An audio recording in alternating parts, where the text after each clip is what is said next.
रक्षक है उनकी ताबे में दिया है और कायदेशीर कार्रवाई कर रहे हैं। उसमें 2 आरोपी है।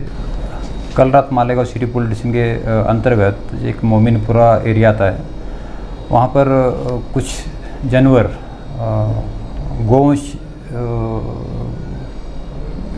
के जो मांस के लिए कुछ लोगों ने जानवर वहाँ इकट्ठा किए, ऐसी इंफॉर्मेशन मिली थी।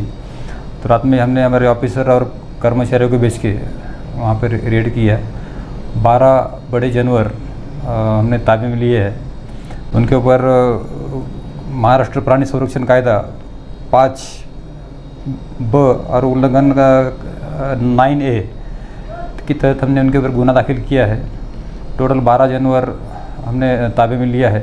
आगे की कार्रवाई के लिए उनको जो गो रक्षक है उनकी ताबे में दिया है और कायदेशीर कार्रवाई कर रहे हैं। इसमें 2 आरोपी है, उनको हम इसमें अरेस्ट करके उनके ऊपर पूछताछ करने वाले हैं कि इन्होंने कहाँ से जानवर लाया है।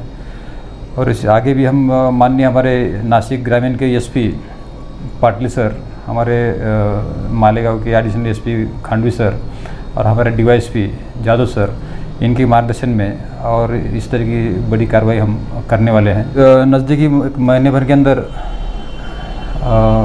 बकरी ईद आने वाली है। बकरी ईद में बड़े पैमाने पर कुर्बानी दी जाती है। जो भी किसी को खरीदी करना है तो लीगल तौर पर खरीदी करे।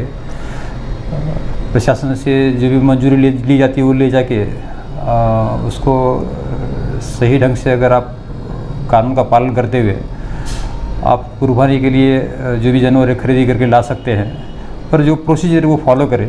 जनता से यही अपील है कि कोई इलीगल तरीका ना अपनाए जिससे आपकी मुसीबतें बढ़े। धार्मिक पालन करते हुए या कुर्बानी करने के लिए जो भी जानवर लाने जाने वाले हैं, आप उसका कानून का पालन करें। कानूनी तरीके से उनकी खरीदी की जाए, उसका रजिस्ट्रेशन की जाए और अच्छे से देखभाल करके कानूनी तरीके से आप अपना ईद मना सकते हैं।